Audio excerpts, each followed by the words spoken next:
Hello friends, good evening. कैसे हैं आप लोग? अच्छे होंगे। प्रीवियस लेक्चर्स में हम बात कर रहे थे कि मुगल साम्राज्य से जो जितने स्वतंत्र राज्य हुए उनकी बात की थी हमने। बंगाल, अवध और किसकी, राजपूत, जाट, ठीक है, रोहिले बंगस की बात की थी। आज बात करेंगे हम मैसूर की, ठीक है। तो मैसूर राज्य की जो स्थापना होती है वो होती है कब? 1612 में। और इस पे वंश होता है कौन सा? राजवंश वाडियार। वाडियार कोई वंश का नाम नहीं, मतलब एक व्यक्ति का नाम का क्या है, एक खंड पार्ट था। वाडियार टाइटल टाइप समझ सकते हैं, इसलिए इसको क्या है, मैसूर को वाडियार राजवंश भी कहा जाता है। क्योंकि वाडियार राजवंश क्या था, पहले विजयनगर का ही एक भाग था। विजयनगर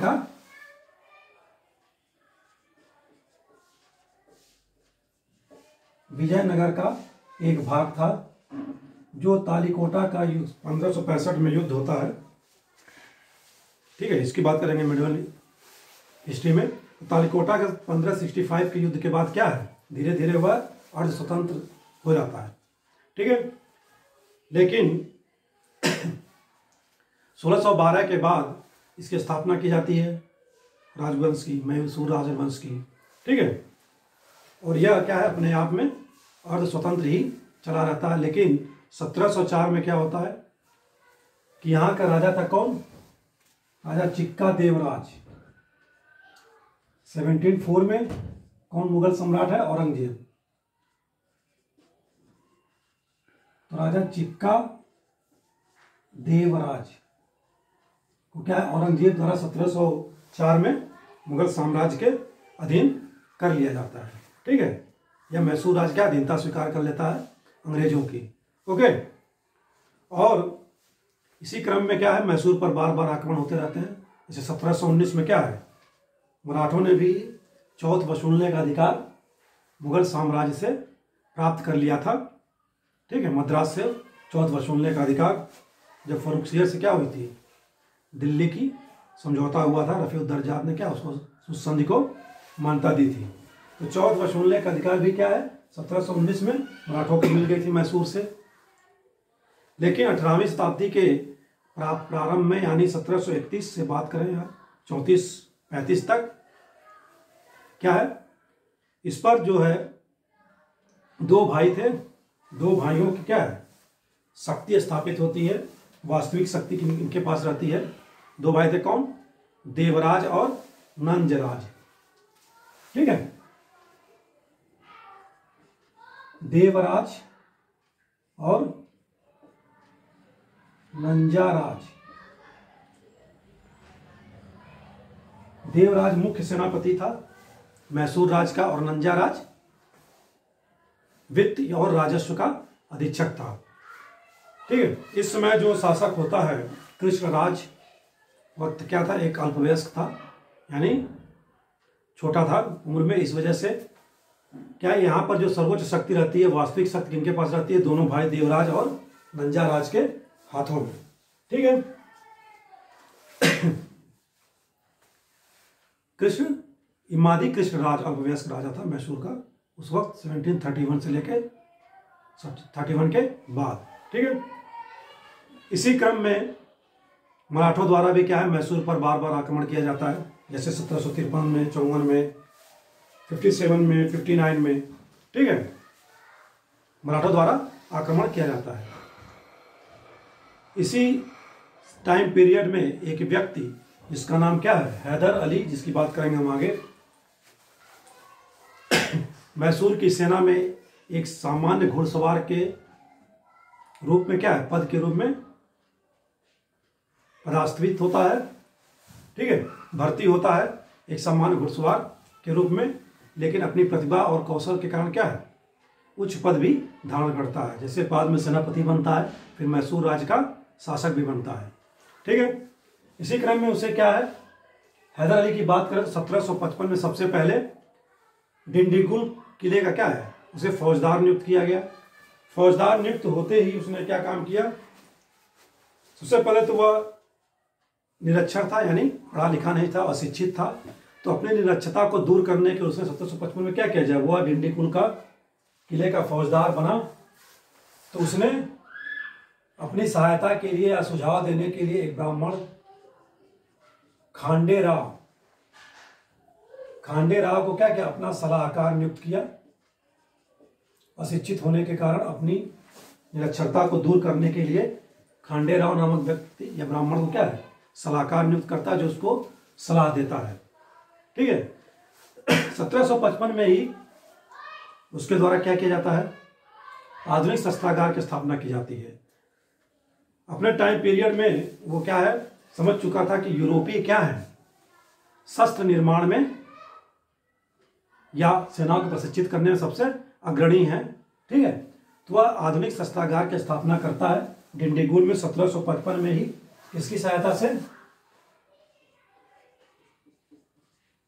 फ्रांसीसियों की सहायता से। ठीक है। तो फ्रांसीसियों की सहायता से 1755 में आधुनिक शस्त्रागार की स्थापना की जाती है हैदर अली द्वारा। ओके। जैसे हम बात करते हैं 59 तक क्या है, मराठों का बार बार आक्रमण हो रहा था मैसूर राज्य पे और फौजदार नियुक्त होता 1755 में। तो नंदराज द्वारा क्या है, इसे 1759 में मैसूर का सेनापति नियुक्त किया जाता है। ठीक है। नंदराज इसकी प्रतिभा और कौशल से क्या काफी प्रभावित था, इसलिए क्या 1759 में से हैदर अली को मैसूर का सेनापति नियुक्त करता है।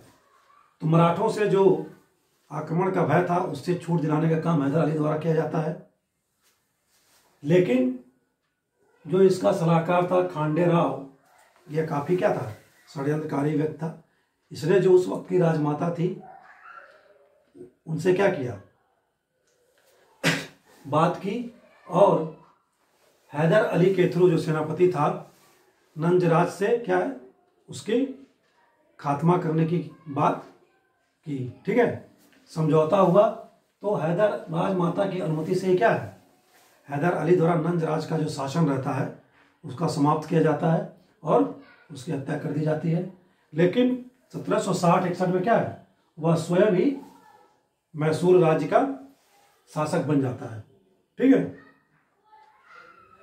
शासक बनने के बाद उसके द्वारा जो कार्य किए गए वो क्या है, दो युद्ध किए जाते हैं, उसकी बात हम आगे करेंगे। सबसे पहले राजधानी परिवर्तन की जाती है। कहाँ, पहले राजधानी कहाँ थी, मैसूर की, मैसूर नगर में ही थी। तो इसकी राजधानी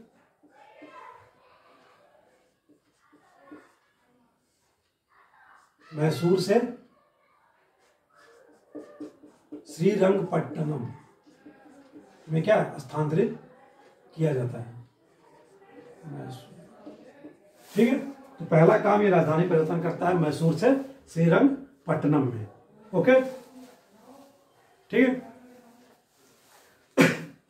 इसके शासन प्रशासन में क्या है, मेनली क्या थे, हिंदू भी थे। ओके। मंत्री बहुत सारे इसके हिंदू भी थे। इसने क्या किया, मुगल प्रशासन जो प्रणाली थी उसे ही लागू रखा अपने राज्य में, और जो राज व्यवस्था थी या राजस्व की जो व्यवस्था थी मुगलों की, उसे ही क्या अपने राज्य में स्थापित किया। और जो दक्षिण के पोलीगर थे उनको भी क्या है इसने जीता, जितने भी पोलीगर थे। पोलीगर का मतलब सामंत से है, जो क्या है कुछ गांवों के हेड हुआ करते थे जिन्हें शासन प्रशासन और राजस्व वसूलने का अधिकार था। ठीक है। तो पोलीगर कौन थे, मेनली सामंत। ये क्वेश्चन भी पूछा जा चुका है यूपीएससी में भी। ठीक है। अगला जो इसके द्वारा काम किया जाता है वह क्या है, चामुंडेश्वरी देवी मंदिर को क्या है मैसूर में दान दिया जाता है। ओके। इसके द्वारा स्वयं के क्या है सिक्के स्थापित किए जाते हैं, सिक्के चलाए जाते हैं तांबे और सोने के। और इन तांबे और सोने के सिक्के पर किसकी मूर्तियां अंकित हैं, भगवान शिव, पार्वती और भगवान विष्णु की। तो हैदर अली के सिक्कों पर जो मूर्तियां अंकित हैं भगवान शिव, भगवान विष्णु और पार्वती की। ठीक है। इसके समय ही क्या है 1700 के बाद जब यह शासक बनता है, फिर मराठों का क्या है आक्रमण होता है। जैसे 1764 तक ठीक है। 66 में, 71 में उस समय का पेशवा कौन था? पेशवा माधवराव। पेशवा माधवराव के नेतृत्व में मराठे क्या है, पुनः उठ खड़े होते हैं। किस युद्ध के पश्चात? 1761 में कौन सा युद्ध था? पानीपत का तृतीय युद्ध के बाद क्या है, मराठे दोबारा क्या है, उठ खड़े होते हैं, साम्राज्य विस्तार में लग जाते हैं पेशवा माधवराव के नेतृत्व में। इसलिए क्या बार बार मैसूर पर आक्रमण किया जाता है, कुछ क्षेत्रों को जीतने के लिए या धन प्राप्ति के लिए, पेशवा माधवराव द्वारा। ओके, तो इस तरह 1774-75 में मजबूर होकर हैदर अली को कुछ क्षेत्र मराठों को देना पड़ता है, कुछ पैसे भी धन देने पड़ते हैं क्षेत्रों में। जैसे कृष्णा तुंगभद्रा की जो घाटी है, उसके कुछ प्रदेश क्या है, मराठों को हैदर अली से प्राप्त हो जाते हैं। ठीक है, इसके आगे हम हैदर अली बारे में बात करेंगे जब हम अभी युद्ध देखेंगे, आंग्ल शासन, मैसूर आंग्ल युद्ध। नेक्स्ट बात करेंगे इसके पुत्र टीपू की। हैदर अली की मृत्यु दूसरे मैसूर अंग्रेज युद्ध में क्या है, दिसंबर 1782 में उसकी मृत्यु हो जाती है। तो उसका नेतृत्व दूसरे युद्ध का किसके द्वारा शुरू किया जाता है, टीपू द्वारा। टीपू इसका पुत्र 1782 से 99 तक क्या है, शासक रहता है, अपने मरने तक, चतुर्थ आंग्ल मैसूर युद्ध के समय तक। 99 में उसकी मृत्यु होती है।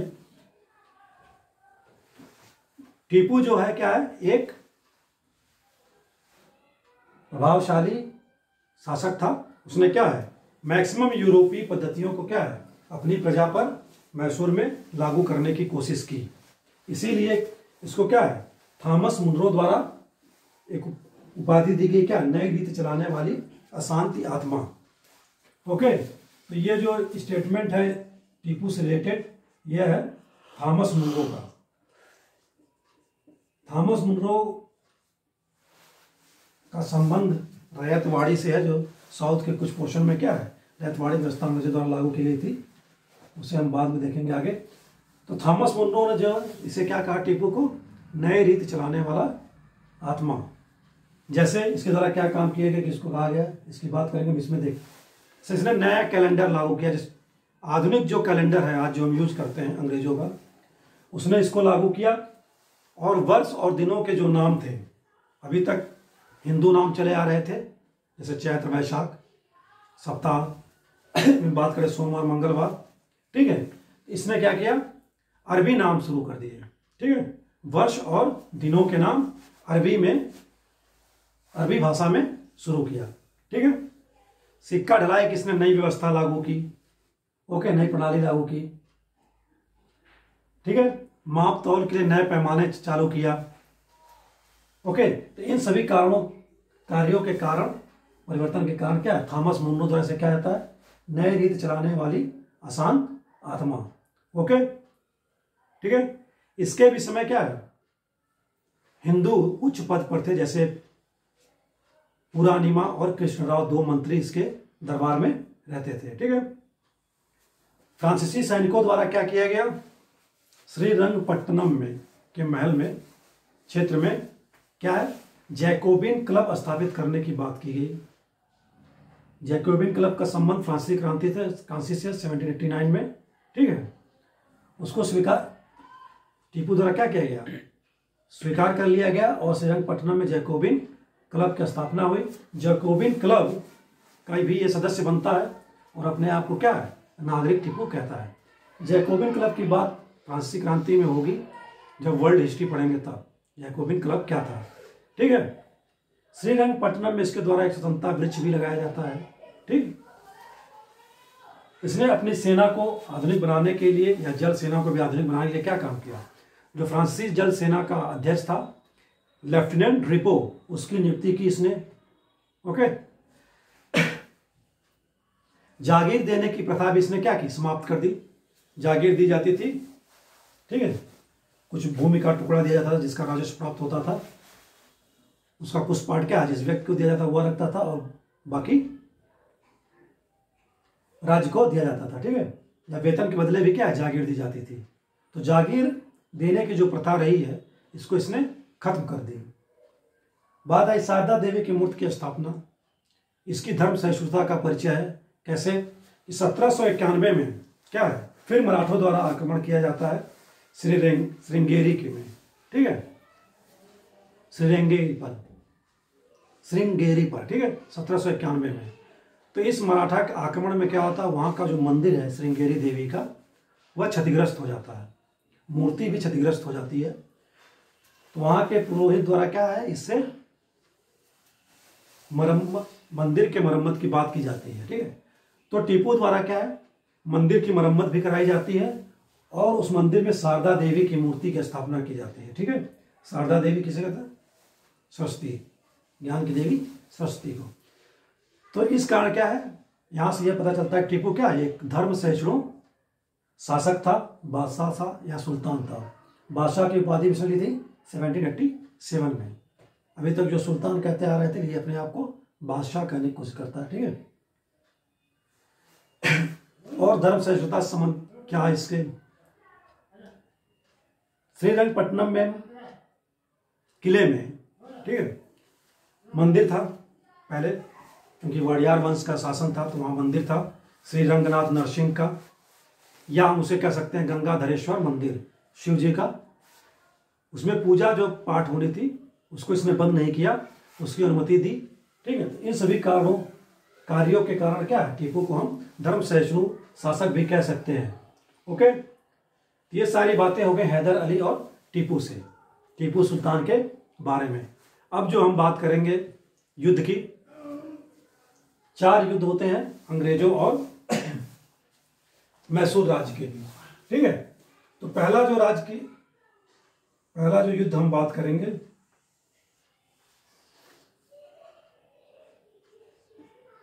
प्रथम आंग्ल मैसूर युद्ध।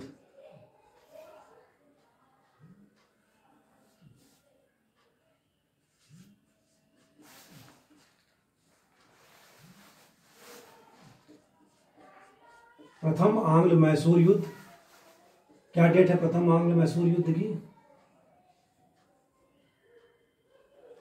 1767 से 1769 तक, ठीक है। तो 1767 से 69 तक। कारण क्या रहा प्रथम आंग्ल मैसूर युद्ध का, प्रथम आंग्ल मैसूर युद्ध का कारण क्या रहा, इससे निजाम अली भी क्या है, हैदराबाद का निजाम भी क्या है, कर्नाटक के जो क्षेत्र है कुछ क्षेत्रों पर क्या है कब्जा चाहता था, ठीक है। और अंग्रेजों की बात करें तो 1757 का युद्ध, प्लासी का युद्ध बंगाल में, और 1764 के बक्सर युद्ध के बाद क्या है, बहुत ही एग्रेसिव फॉर्म में आ गए थे अंग्रेज, ठीक है। वो भी क्या है, मैसूर राज्य में या दक्षिण में अपना विस्तार करना चाह रहे थे। तो टोटल कुल बात करें तो क्या है, अपनी राज्य क्षेत्र के विस्तार से रिलेटेड युद्ध हैं ये सारे। तो 1776 में अंग्रेजों द्वारा क्या हैदर अली से, निजाम से, जो निजाम अली था उस वक्त का हैदराबाद का शासक, उससे संधि की जाती है क्या, कि मैसूर के अगेंस्ट उसको सहायता की जाएगी, बदले में उन्हें क्या चाहिए, जो हैदराबाद से आंध्रा की बात करें, जो उड़ीसा का बॉर्डर लगा है, उत्तरी सरकार के जिले हैं, ठीक है, उसके बदले क्या है, निजाम अली से संधि होती है कि वह हैदर के विरुद्ध निजाम की सहायता करेंगे, ठीक है। तो मराठों से भी इनका प्रदेश का झगड़ा था, ठीक है। तो इसलिए क्या है, ये चारों गुट, कर्नाटक का नवाब भी आएगा इसमें, हैदर अली के विरुद्ध होते हैं, ये गठबंधन करते हैं हैदर के विरुद्ध, हैदर वर्सेस निजाम प्लस मराठा अंग्रेज और कर्नाटक नवाब। कर्नाटक नवाब भी कुछ क्षेत्र चाहता था, मोहम्मद अली उस वक्त था, ठीक है। तो एक गठबंधन के थ्रू क्या है, ये चारों लोग हैदर के विरुद्ध युद्ध करते हैं कब, 1767 में, ठीक है। लेकिन युद्ध शुरू होने के बाद ही क्या है, हैदर अली द्वारा अपना कूटनीतिक नेतृत्व द्वारा क्या किया जाता है, ये जो दोनों लोग हैं निजाम और मराठा को अपनी तरफ क्या है मिला लिया जाता है। ओके, निजाम को कुछ प्रदेशों का प्रलोभन दिया जाता है हैदर द्वारा, कि कुछ क्षेत्र क्या है हैदर द्वारा निजाम को दे दिया जाएगा, कुछ प्रदेशों का प्रलोभन। ओके, और मराठों को धन का लालच दिया जाता है। ओके, कितना टोटल बात की जाती है 32 लाख की। ओके, 32 लाख की। हालांकि तुरंत 80 लाख दिया जाता है और मराठों को कोलार का क्षेत्र दे दिया जाता है। ठीक है, इसलिए मराठे क्या हैं वापस महाराष्ट्र लौट जाते हैं। ठीक है, उनकी कंडीशन फुलफिल हो गई, पैसे भी मिल गए और कोलार का क्षेत्र भी मिल गया, इसलिए क्या मराठे वापस महाराष्ट्र लौट जाते हैं। निजाम जो है हैदर के साथ रहता है और कर्नाटक नवाब और अंग्रेजों के साथ। ठीक है, इस युद्ध में हैदर क्या प्रथम युद्ध में विजयी भी होता है। ओके, तो विजयी होने के साथ ये भ्रम टूट जाता है कि अंग्रेज क्या है हमेशा सर्वदा क्या है विजयी है। हैदर पहला व्यक्ति है जो क्या है अंग्रेजों को भारत में पराजित करता है। ठीक है, मजबूरी में क्या है अंग्रेजों को हैदर से संधि करनी पड़ती है। कब होती सन 1769 में। संधि का नाम क्या है विश्वास मिलाने के लिए पूछे भी जा सकते हैं। संधि है वह मद्रास की संधि। मंगलौर आएगा आपका मराठों में, जब हम आंग्ल मराठा युद्ध बात करेंगे तब। इसमें क्या है मद्रास और श्रीरंगपट्टनम। ठीक है, मद्रास की संधि।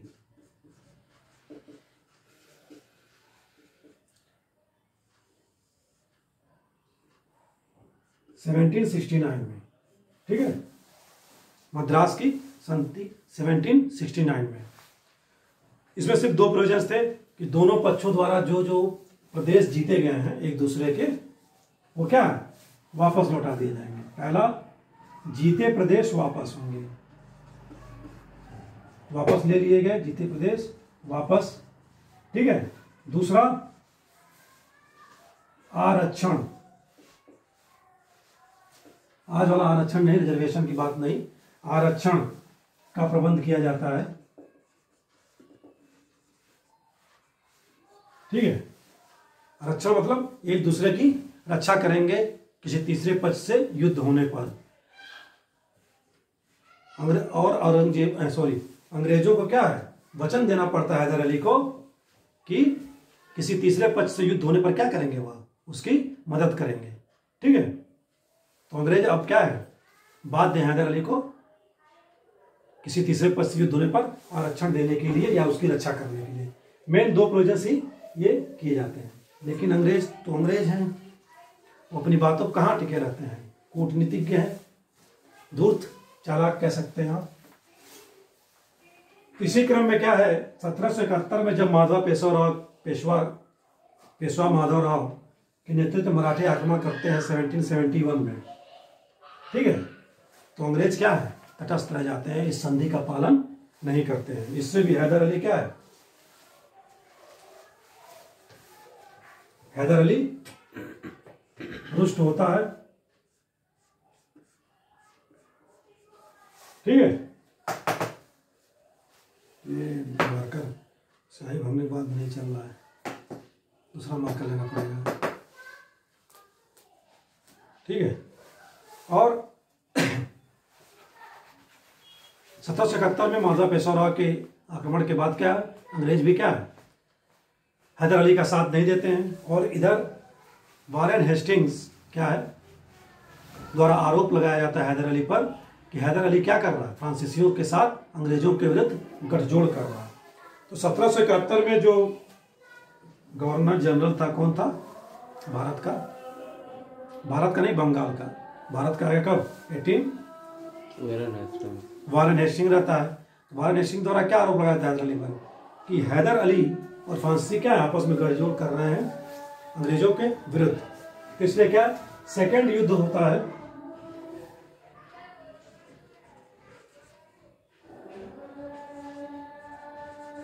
सेकेंड आंग्ल मैसूर युद्ध। आंग्ल मतलब अंग्रेज। कब होगा ये? 1780 से 84 के बीच। ठीक है, 1784-80 के बीच। ठीक है, इस युद्ध में क्या है, अभी इसमें कौन कौन पक्ष हैं? इस युद्ध में तो पहले निजाम और मराठा क्या है, हैदर के साथ है, लेकिन अंग्रेज क्या है, कूटनीति चलते हैं और फिर से क्या है, हैदर वर्सेस ये गुट बन जाता है फिर से। ठीक है, निजाम प्लस मराठा प्लस अंग्रेज। ठीक है, हालांकि द्वितीय आंग्ल मैसूर युद्ध में निजाम मराठे पहले हैदर के साथ रहते हैं, लेकिन अंग्रेजों की कूटनीति के कारण क्या है, निजाम और मराठा वापस अंग्रेजों के पास, अंग्रेजों के खेमे में चले जाते हैं। ठीक है, इसी बीच युद्ध होता है क्या, पोर्टो नोवा का युद्ध। नाम सुने होंगे, पोर्टो नोवा का युद्ध। जगह है साउथ में, पोर्टो नोवा।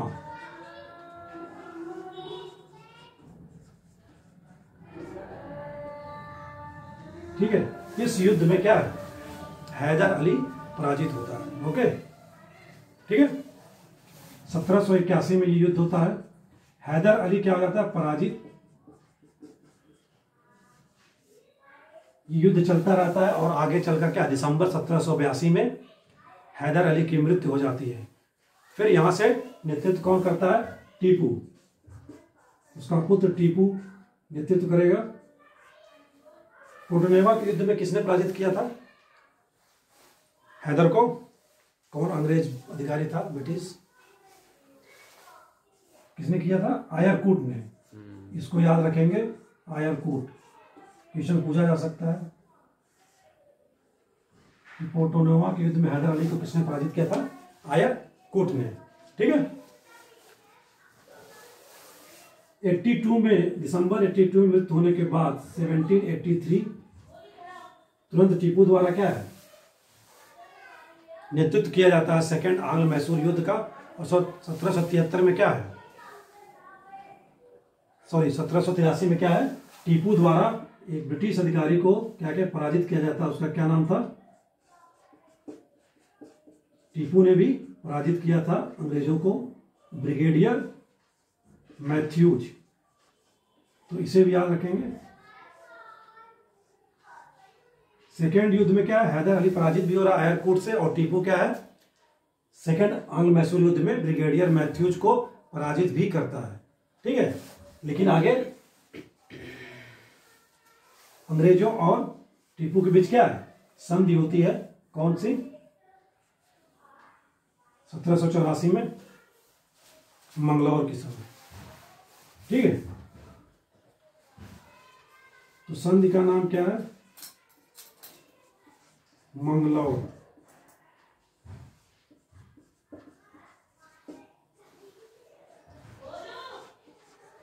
सत्रह सौ चौरासी में। इसमें भी सेम बातें, तो जीते हुए जो प्रदेश हैं एक दूसरे के क्या हैं, वापस कर दिए जाते हैं। मंगलौर की संधि में मेनली यही प्रोविजन था, क्या, जीते हुए जो प्रदेश हैं दोनों पक्षों के वापस लौटा दिए जाएंगे। ठीक है, तो जीते हुए प्रदेश वापस होते हैं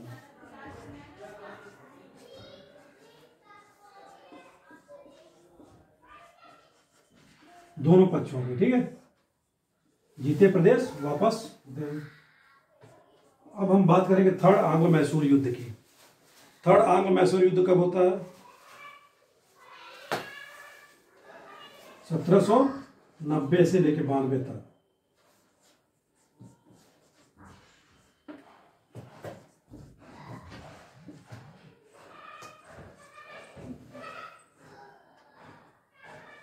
सेवेंटीन 90 से लेकर 92 तक। ठीक है, मार्का राजनामा करना। थर्ड आंग्ल मैसूर 1790-92 तक। ठीक है, तो इसका क्या कारण रहा 1790-92 वाले का? ये संधि जो थी क्या है, मंगलौर की संधि 1784 में, ये सब क्या थी, बस एक दिखावा थी। अंग्रेजों क्या साम्राज्य विस्तार करना था अपना, इसलिए क्या फिर से युद्ध होता है 1790-92 में, 90 से लेकर 92 तक। इस समय कौन वायसराय है, सॉरी गवर्नर जनरल है, कॉर्नवालिस। ठीक है, तो 1790-92 में क्या होता है, 1790 में टीपू द्वारा ट्राकनबोर का जो राजा है, जो कोचीन रियासत के अंतर्गत आती थी, उस पर आक्रमण किया जाता है। ठीक है, तो जो ट्राकनबोर का राजा था उसने डचों से क्या है, ट्राकनबोर को खरीदा था, और इसे खरीदना चाहता था कौन, टीपू भी। ओके, तो ट्राकनबोर का जो राजा था वो अंग्रेजों के बाद में संरक्षण में था। ठीक है, तो जब 1790 में टीपू द्वारा ट्राकनबोर पर आक्रमण किया जाता है, या ट्राकनबोर पर आक्रमण किया जाता है 1790 में, तो फिर क्या है, युद्ध प्रारंभ होता है 1790 में। ओके,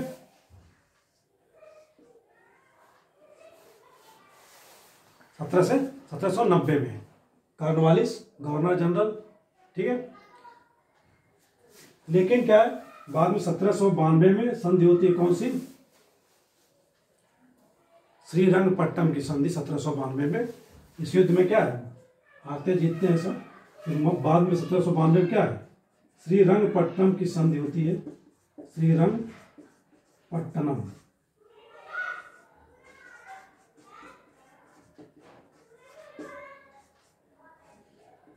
(1792) में।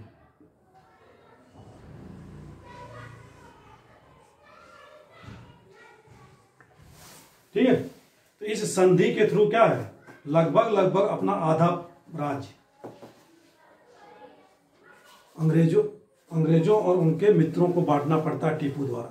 मित्र कौन, निजाम और मराठा। ठीक है, लगभग आधा प्रदेश क्या है, मैसूर का, अंग्रेजों, निजाम और मराठा में बांटा जाता है। जैसे अंग्रेजों को क्या मिलता है, 12 महल का क्षेत्र, डिंडीगुल का क्षेत्र और मालाबार का क्षेत्र, जो है केरल के साइड वाला मालाबार। ठीक है, मराठों को क्या, कौन सा क्षेत्र प्राप्त होता है, तुंगभद्रा नदी के जो उत्तर का भाग है, साउथ में नदी है तुंगभद्रा, कृष्णा की सहायक नदी है तुंगभद्रा ना, तो तुंगभद्रा के उत्तर के साइड का, नॉर्थ साइड का एरिया जो है क्या है, मराठों को प्राप्त होता है इस संधि के थ्रू, और निजाम को पेन्नार नदी और कृष्णा नदी के बीच का क्षेत्र दिया जाता है। तो ये सब ज्योग्राफी से रिलेटेड क्वेश्चन है, इसको बाद में देखेंगे। पेन्नार नदी और कृष्णा नदी के बीच का क्षेत्र मिलता है, और इस संधि के थ्रू क्या है, टीपू को युद्ध क्षतिपूर्ति के रूप में 3 करोड़ रुपए देने पड़ते हैं। ठीक है, इसी संधि से रिलेटेड स्टेटमेंट आता है कॉर्नवालिस का, क्या कि हमने अपने मित्रों को शक्तिशाली क्या है न बनने दिया। ठीक है, और मैसूर राज को भी क्या है, या दुश्मन को भी क्या है, अपने घुटनों पे टेकने पर मजबूर कर दिया। ठीक है, मतलब जो क्षेत्र दिए गए उतने ज्यादा नहीं थे, क्या है कि निजाम और मराठा क्या है, ज्यादा शक्तिशाली हो सके। ओके, नेक्स्ट जो बात करेंगे हम किसकी, फोर्थ आंग्ल मैसूर युद्ध की, लास्ट, इसके थ्रू क्या है, मैसूर राज्य को क्या है, मिला लिया जाता है अंग्रेजी साम्राज्य में। फोर्थ आंग्ल मैसूर युद्ध 1799 में। एक गवर्नर आता है 1798 में, उसको क्या है, साम्राज्यवादी या साम्राज्य विस्तारवादी गवर्नर भी कहते हैं। कौन था, वेलेजरी। ठीक है, वो साम्राज्य के विस्तार में ज्यादा ध्यान देता था। ठीक है, उसकी रुचि साम्राज्य के विस्तार में थी। वो पूर्ण रूप से क्या है, टीपू को समाप्त करना चाहता और मैसूर राज्य को अंग्रेजी साम्राज्य में क्या है, मिलाना चाहता है। इसलिए क्या 1799 में टीपू के विरुद्ध क्या है, युद्ध होता है, और इसमें टीपू क्या है, वीर गति को प्राप्त होता है या मारा जाता है। ओके, तो वेलीज़ द्वारा क्या स्टेटमेंट दिया जाता है कि पूरब का राज्य क्या है, अब हमारे कदमों में है। ओके, ठीक है। और फिर से मैसूर राज्य पर क्या है, एक अल्पवयस्क पुत्र कृष्णराज, जो पहले वाडियार वंश था ना, उसी वंश का एक अल्पवयस्क राजकुमार या पुत्र बालक को कृष्णराज, उसका नाम था, बालक कृष्णराज को गद्दी पर बैठाया जाता है, और उस पर क्या है, मैसूर पर सहायक संधि लाद दी जाती है। ठीक है, तो इस तरह क्या है, हमने मैसूर युद्ध देख लिया और मैसूर के बारे में बात कर ली, वाडियार वंश से लेकर हैदर अली, टीपू और सभी चारों युद्ध की। नेक्स्ट बात करेंगे जो नेक्स्ट क्लास में हम अपनी किसकी, नवीन राज्यों के उदय में बच गया है सिख। ठीक है, सिख काफी बड़ा है, 10 गुरुओं को पढ़ना है। तो आज की क्लास के लिए बस इतना ही।